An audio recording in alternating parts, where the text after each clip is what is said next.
Ustadz, gimana ya sesuai tema hari ini berdamai dengan masa lalu. Dengan cerita selfie yang dulu yang mungkin pernah berada di fase yang sangat jatuh buat selfie. Diawali dengan mungkin kehilangan sosok seorang bapak.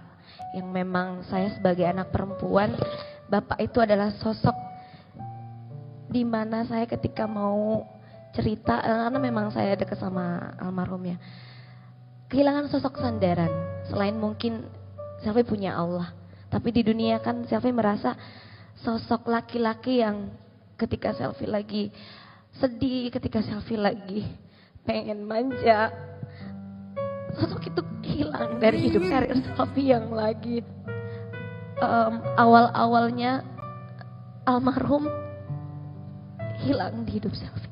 Itu sangat sedih banget sampai membawa Selfie kehilangan kontrol diri, yang udah gak mau berkarir lagi, udah gak mau beraktivitas gara-gara semangat hidup Selfie gak ada saat itu.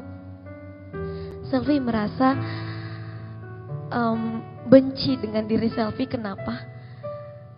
Kok Selfie bisa kehilangan kontrol gitu? Padahal Selfie udah berserah sama Allah.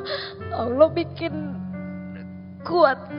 Sosok ayah sudah tidak ada di keluarga saya sebagai seseorang yang diharapkan gitu, sebagai seorang anak pertama juga yang memang saya harus memberikan contoh yang baik buat adik-adik saya, buat ibu saya untuk menggantikan sosok seorang bapak ini. Di situ ternyata Selfie nggak sanggup.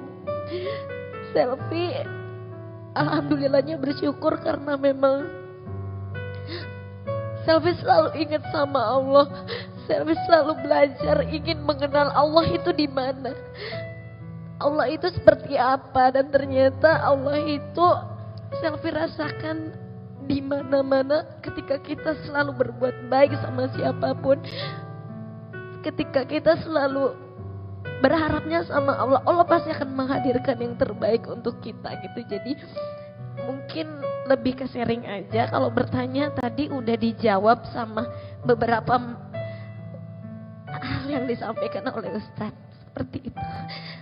Iya, dan mohon maaf kalau Ahilman salah ya, tapi Selfie ini berangkat dari daerah dengan kondisi keluarga ekonomi yang sulit. Ya. Boleh diceritakan Selfie? Dulu almarhum ayah apa pekerjaannya ibu? Dulu Bapak Selfie seorang tukang bentor sambil nyari pohon pisang, karena pekerjaan sambil sembari jadi tukang bentor dia. Almarhum seorang yang bekerja untuk mencari pohon pisang sebagai bahan bakar tembakau di daerah. Dan Selfie dulu dari kecil suka ikut kita.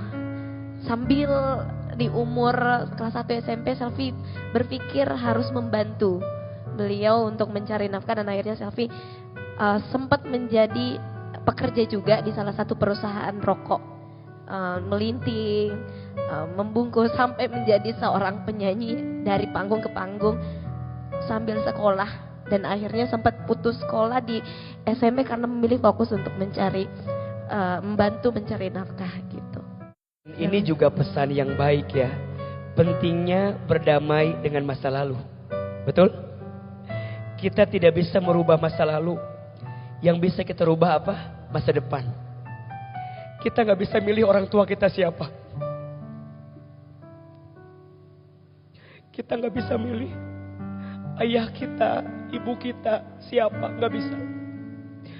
Kami sebagai anak yatim sejak kecil, saya gak bisa milih orang tua saya. Kenapa harus dipanggil usianya di saat saya masih kecil? Gak bisa. Tapi percayalah, ini bukti. Tidak mungkin seseorang dibesarkan sebelum dia diberatkan. Kadang dalam hidup kita harus dibanting agar kita terpelanting. Dalam hidup kita harus ditempa agar ditempatkan pada keadaan yang lebih baik. Inilah maknanya fa inna ma'al usri yusra, inna ma'al usri yusra. Maka sesungguhnya bersama kesulitan ada kemudahan, dan sesungguhnya Bersama kesulitan ada kemudahan.